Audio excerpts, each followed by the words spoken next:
Son 3 décadas de destierro y desunión, 30 años de duro exilio, extranjero domicilio, qué pena de son que canta. Saludos amigos de Cuba y su historia, parte de la programación en español de la WLRN, Canal 17, Televisión Pública. En el día de hoy Cuba y su historia va a la historia reciente, y va a la historia reciente con un buen conocedor y obviamente un buen patriota. Estamos hablando hoy en Cuba y su historia de historia reciente, el juicio de Raúl Castro, el enjuiciamiento de Raúl Castro por parte del gobierno de Estados Unidos. Es un hecho complicado, un hecho grave para Cuba, para el gobierno cubano, es un hecho inusitado, difícil, complejo, y para hablar de esto, pues está conmigo hoy un gran amigo de muchos años, Santiago Álvarez. Bienvenido, Santiago. Bueno, ha sido un placer que me tengas invitado aquí. Sí. Hacía tiempo que no estaba y verdaderamente lo extraño. Contigo siempre es un placer conversar por tu conocimiento, tu historia, en fin, ha sido parte de muchos eventos en la historia cubana reciente. ¿Y cómo tú ves, Santiago, el enjuiciamiento de Raúl Castro? A mí me parece algo interesante, novedoso, valiente por parte del gobierno americano, porque además lleva más de 20 años para que ese juicio se diera, sí. Y ahora es cuando se ha encaminado, o sea, se ha enjuiciado. Háblanos un poco del tema. Bueno, mira, no se puede hablar solamente del causamiento de Raúl Castro sin hablar de la posición general que ha creado el presidente Trump. Él ha ido poniendo presión y ha llegado al encauzamiento. Un encauzamiento que verdaderamente, como tú acabas de decir, debía haber sido hace más de 20 o 30 años. Claro. Yo mismo fui partícipe junto con José Basulto, mi amigo José Basulto, y tratamos, eso fue a principios del siglo, de hacer un encauzamiento privado. No me acuerdo. Sí. Y nos gastamos mucho dinero en eso y mucho tiempo. Llegamos hasta la Corte de Apelaciones y llegamos a todos lados, pero al fin y al cabo, ninguno de los dos gobiernos, porque eso empezó con el gobierno del presidente Bush y después continuamos con el presidente Obama. Ninguno de los dos quiso hacerlo. Entonces ahora pasa cuando ya tienes 95 años. Nadie sabe lo que va a pasar ahí. No creo que sea muy fácil ir a coger preso con violencia a un hombre de 95 años, aunque ha sido un asesino toda su vida, ha hecho más daño después que tomó el poder Raúl Castro que antes. Antes mataba a la gente, ahora ha matado a un pueblo. Además, los fusilamientos primero de Raúl. Es lo más horrible que ha pasado. Aquellos fusilamientos en masa, en que hacían una zanja con el bulldozer. Sí. Definitivamente se merece estar preso y definitivamente se merece todo. Pero es difícil. No va a ser fácil. No va a ser fácil. Pero bueno, vamos a estar claros de que lo que han hecho en este gobierno está dando resultados. Aquí hay una situación que el pueblo ya está, que no puede más. Yo mandé, en los últimos años, he mandado casi 200 plantas eléctricas a oposicionistas, a iglesias y todo eso, y no las pueden usar, porque no hay gasolina. No hay combustible para encender. Ahora estoy mandando unas lámparas que se recargan con el sol, porque ni eso tiene para recargar los equipos. Pero bueno, hay otra alternativa que yo también veo muy posible. Y es que el pueblo en Cuba, todos los días hay una manifestación en contra del gobierno. Sí. Y yo veo la posibilidad de que en un momento el pueblo sea el que resuelva el problema. El pueblo resolviendo el problema va a ser catastrófico. Pero cualquier situación va a ser catastrófica. Yo no estoy ni remotamente de acuerdo de un Venezuela. Yo no quiero Venezuela en Cuba. Yo no quiero la situación que se ha creado en Venezuela cuando los chavistas todavía están en el control. Es increíble, pero es así. Así mismo es. Entonces, ¿qué van a hacer? Quitar a Raúl y se quedan todos los nietos y todos los bandidos que controlan Gaesa. Gaesa es la única cosa que tiene Cuba que vale 4 centavos. Y cada día vale menos. Y cada día vale menos, pues se lo roban. Sí. No, y De eso viven todos ellos. Y lo tiene fuera el dinero. Ajá. Lo tiene fuera. Entonces, la situación que va a venir va a ser dura. Pero yo creo que entre el exilio, la oposición que está acabada, porque los que no están presos han tenido que salir. Ha tenido que salir José Daniel por la salud, Sí. ha tenido que salir Sisi Abascal, porque tiene que hacerse una cirugía que no se la podían hacer en Cuba. Claro. Entonces, Félix Navarro y la hija, yo mismo traté de convencerlo de que saliera Félix Navarro por la situación física que tiene. Y él dice que él no sabe, que los que se tienen que ir son ellos. No, y se lo dijeron a la hija. Félix es duro, Félix es... Y la hija es más dura todavía. Sí, Fueron a verla para que convenciera al padre. Y digo, no, si yo lo iba a convencer de algo, que nos quedáramos. Los que se tienen que ir son ustedes. Claro. O sea que hay hombres capacitados y hay hombres que tienen buenas condiciones para llegar al pueblo si estuvieran listos. Sí, por cuadro no nos faltan. No, el único problema que nos falta allí es que no estén allí los Castro. Que no estén los Castro. Ahí se puede trabajar con la infraestructura humana de la dictadura, por lo menos temporalmente, y depurada. Porque no podemos decir que lleguemos allí y vamos a acabar con todo. Claro, Pero Santiago, viendo la situación que tú le acabas de definir, o sea, la situación de la posibilidad inclusive de que venga un levantamiento popular. Y lo veo muy posible. La posibilidad, más la realidad de que a ellos no les queda popularidad ninguna. Me refiero al gobierno.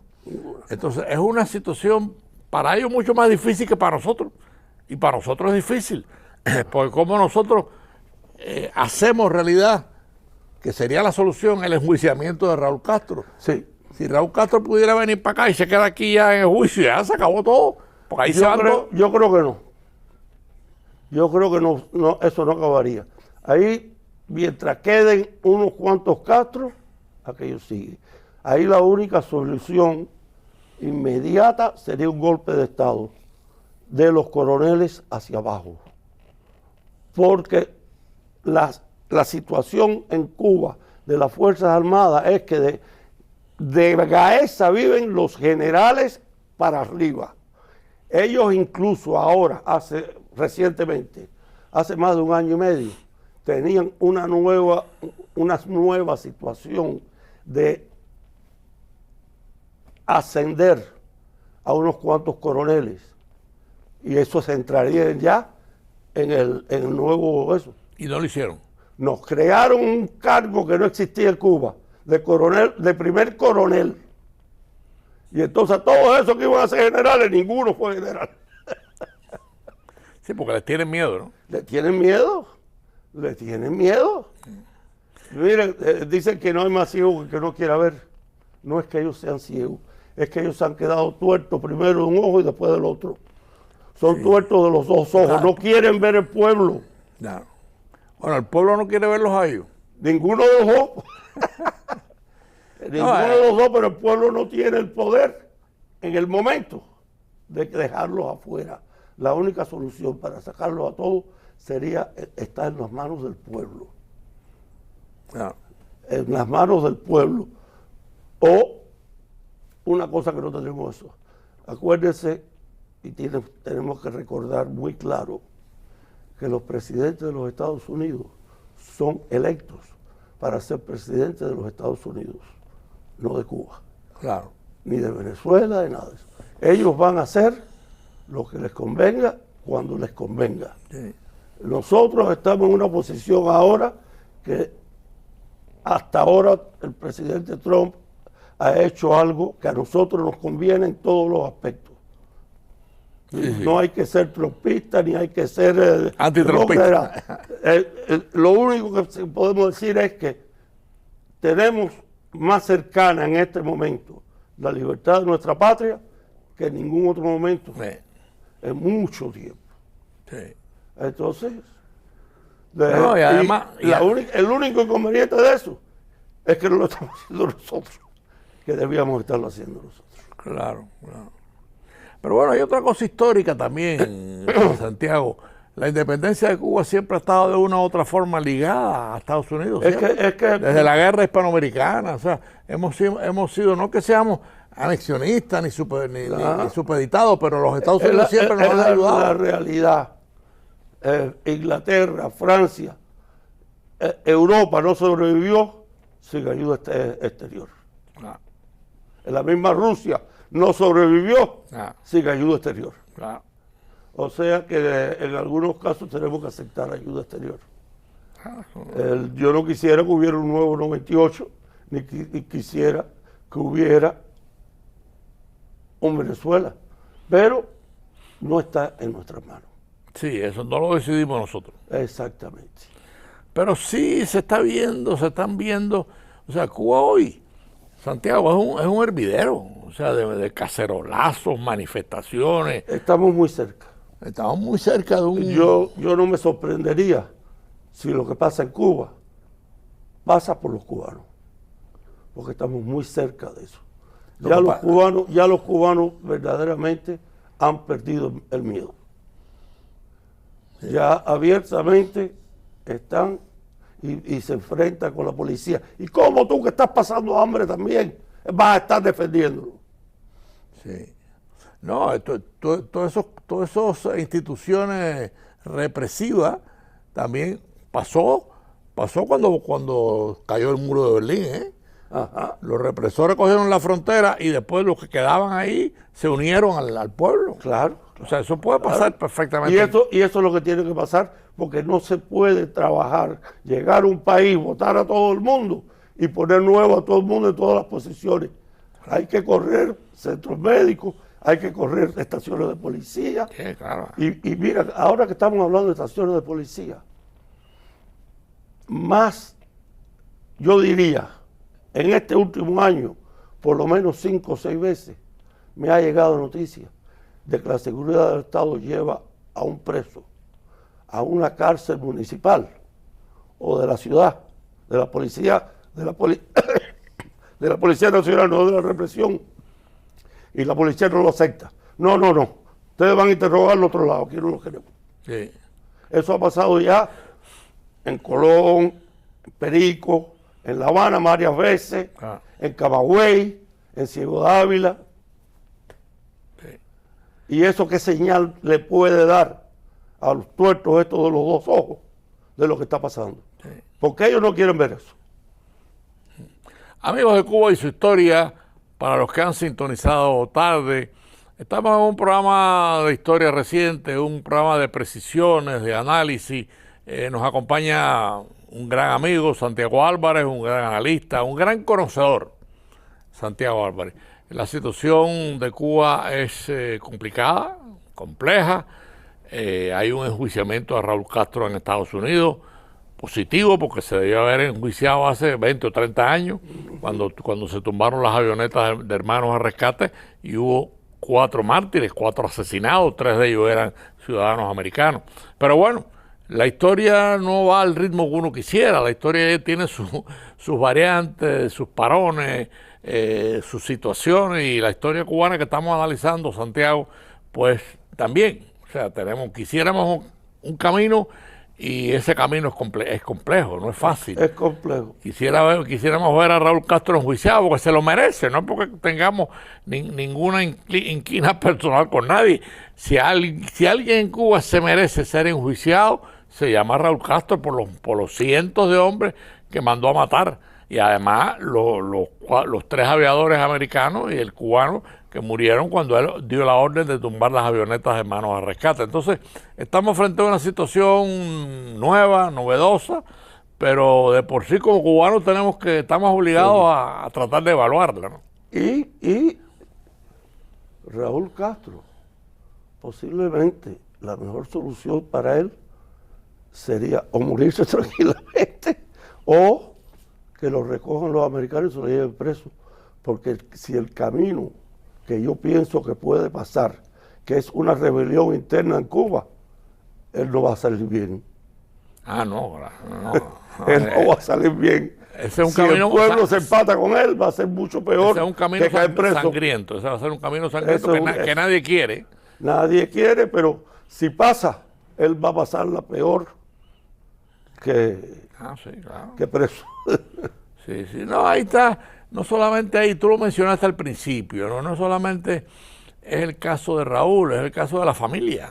Ahí el problema no es Raúl Castro, ya en este momento ya no es Raúl Castro, es más las conversaciones con Marco Rubio y con los otros personajes que han ido a Cuba o han hablado con Cuba oficialmente, el que está hablando con ellos es el Cangrejo, que tiene creo que 40 años, algo de eso, o el hijo, el que estaba a cargo de la inteligencia militar. Sí, de la inteligencia, que tiene más nivel que el Cangrejo. Tiene más nivel que el Cangrejo, pero el Cangrejo es el que más ha entrevistado con la gente. Sí. Bueno, por el carácter. Sí. Por el carácter. Posiblemente. Pero de ahí no ha salido todavía la solución. Porque ellos quieren seguir ahí. Ellos se aferran a no irse. Ellos quieren seguir allí. Sí. Y eso no es posible. O sea, cualquier solución que se vislumbre para Cuba tiene que traer la salida de todo ese gobierno abusador, un gobierno que no representa a nadie, porque ¿a quién representa Díaz-Canel? A nadie. A nadie. A nadie. A nadie. Recientemente, esto pasó hace quizá un mes y medio, Díaz-Canel hizo en una entrevista que le hicieron de la prensa de ellos mismos, dijo que él estaba de acuerdo en negociar con los Estados Unidos y todo eso. Y en la primera fila de los que estaban allí presentes estaba el Cangrejo. Al día siguiente volvió la prensa Díaz-Canel a decir que no podemos dejarlo entrar. Yo me muero aquí defendiendo mi patria. No, él no se muere defendiendo su patria, defendiendo el trabajo de él en una finca que pertenece a los Castro. Claro. Esto no es la patria de ellos, es la patria de todos nosotros. Claro. Sí, no se la merece, además.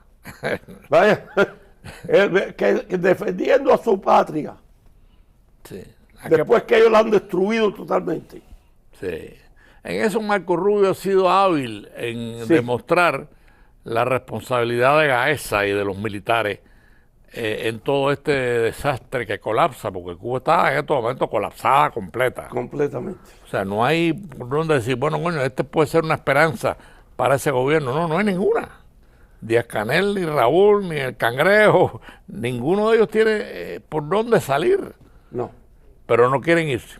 No quieren irse, a pesar de que tienen dinero fuera, que tienen propiedades en Italia, creo que en una de las dos islas. No, la hija de la sexóloga vive en Italia. Pero además la casa que tienen en Cuba es una finca. O sea que la isla de Cuba es una finca de ellos. Una finca de ellos, sí. Sí. Pero de todas maneras, Santiago, estamos frente a una coyuntura histórica, como dijimos al principio, compleja, peligrosa. Sí. Es peligrosa porque puede haber violencia y lo que no queremos es violencia.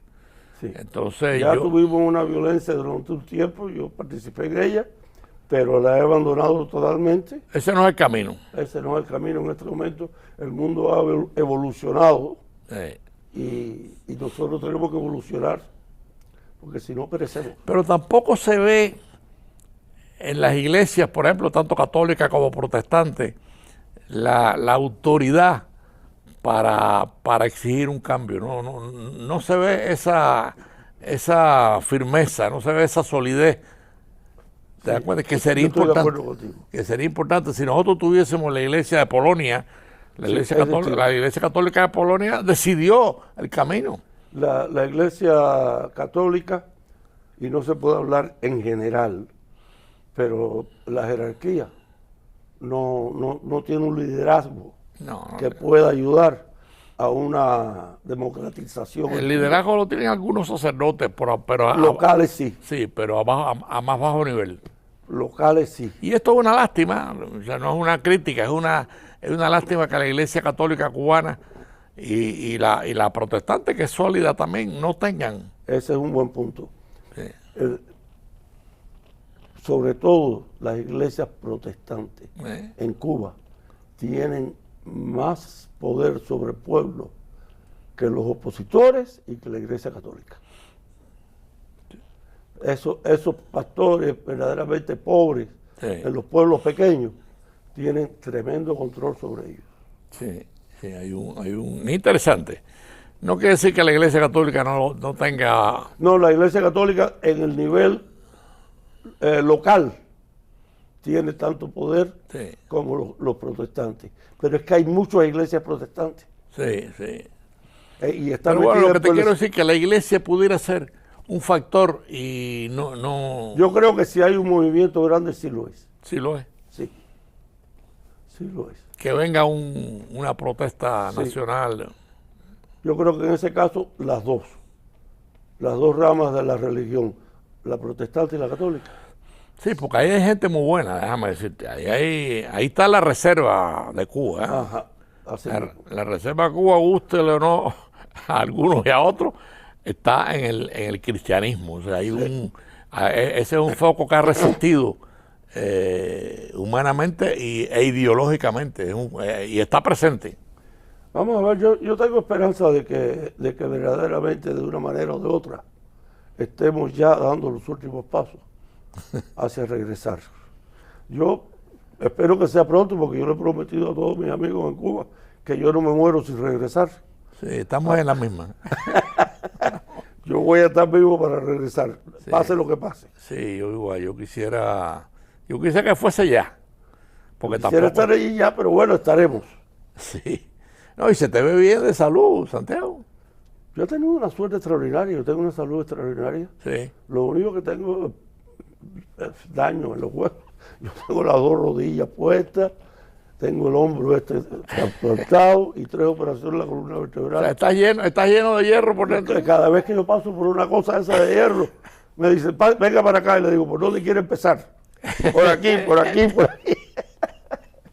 Suena todo. Todo.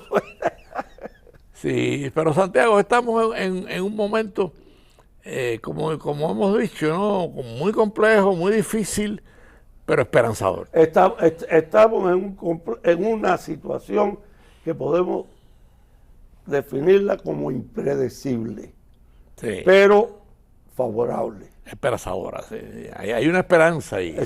Sí, definitivamente la hay. Y tú sabes que Nadie sabe cómo. nadie sabe cómo, pero a mí me da mucha tranquilidad. Lo conozco bastante, lo he entrevistado. Me da mucha tranquilidad Marco Rubio. Bueno, yo creo que esa es la principal razón por la que que está pasando lo que está pasando. Claro. Conoce mucho la realidad Exacto. cubana mejor que nadie. Y por supuesto es el ministro de Estado, ¿no? O sea que. Y no solo eso. Ayer salió una noticia de que le pusieron sanciones a mucha gente, incluso de la familia de Fidel Castro, de los Gaesa, y se dijo que eso era decisión del Departamento de Estado, que no fue ordenado por nadie, que el Departamento de Estado tomó la iniciativa de hacer eso. Esa es una buena noticia. Sí, esa es una buena noticia. Y él está muy al tanto de los detalles de esa problemática nuestra, ¿no? Sí. Y es una ventaja tenerlo ahí. ¿Te das Sí. cuenta? Porque posiblemente sea la mayor ventaja que tengamos nosotros los cubanos del exilio. Eso es lo que yo traté de decir. Sea Marco Rubio, ¿no? Como periodista yo tengo que decirlo, o sea, es una situación objetiva. Está ahí. La situación en Cuba es inaguantable. El pueblo se está hundiendo, o sea, en el sentido hundiendo porque no tiene comida, no tiene luz, no tiene agua. Y eso es muy grave para el gobierno. Sí, pero mira, te voy a decir lo mejor que tiene eso. Ya tú no ves esas manifestaciones pidiendo comida ni pidiendo electricidad. Ya gritan libertad. Sí, sí, claro. Eso es lo más importante que tienen esas últimas manifestaciones. Salen con la cazuela o con la tapa porque ya rompieron la cazuela. Y dicen libertad, no dicen comida ni dicen nada. No, y una cosa, eso está pasando en toda Cuba. Todas se ven iguales. Entonces, tienen el mismo patrón de Sí. comportamiento. Están sufriendo lo mismo. Bueno, Están sufriendo lo mismo. Todo, en Cuba todo el mundo está pasando por el mismo problema. Incluso están pasando por ese mismo problema la infraestructura humana del gobierno, que es la que tenemos que convencer Claro. que se vive. Santiago, nos quedan 3 minutos de Cuba y su historia. Y quiero que hagas un esfuerzo, ¿Cómo tú harías esa transición final de Cuba? ¿Cómo tú recomendarías que se hiciera? Lo principal y la manera más fácil sería que fuera un golpe militar. Un golpe militar que tome presos a todos los Castro, que vengan coroneles nuevos, O sea, un golpe de coroneles, un golpe de coroneles, parecido al año 33 con Batista, con el de Batista. que al principio salvó la situación. Después puede haber gente que lo critique o que lo apoye, pero en el 33 él resolvió la situación. Sí. Eso es lo que hace falta. ¿Y hay algún coronel que se destaque en eso? Si se destaca, lo quitan. ¿Por qué tú crees que no lo han ascendido a generales? El que saque la cabeza? Claro que sí. Tiene que hacerse igual que lo hizo Batista. Claro. De momento. De momento, y de esa manera se salvaría la infraestructura en un gobierno de transición. No habría violencia, habría No menos habría violencia. violencia, una constituyente y empezar de nuevo. Claro. ¿Y qué papel pudiera jugar en esa estructura que tú estás conversando en estos momentos, compartiendo con los amigos del programa? ¿Qué papel jugaría el gobierno de Estados Unidos? Apoyarlo. Apoyarlo. Igual que lo tenemos que apoyar nosotros. Claro. Apoyarlo. Bueno, amigos de Cuba y su historia, hemos hecho un análisis interesantísimo. Nos ha acompañado Santiago Álvarez. Lamentablemente el tiempo se nos acaba. Ojalá pudiéramos seguir conversando, pero bueno, no hay limitaciones. Te agradecemos mucho, Santiago, tu presencia en Cuba y su historia. Y nada, seguiremos en contacto porque los acontecimientos cubanos como que se aceleran sin el control de nadie. Bueno, yo primero que nada quiero agradecerte la invitación y cuando me necesites estoy aquí. Yo lo sé. Bueno, pues gracias y amigos de Cuba y su historia, nos vemos la próxima semana a las 4:30 del domingo. Se nos fue el tiempo. Nostalgia, son 3 décadas de destierro.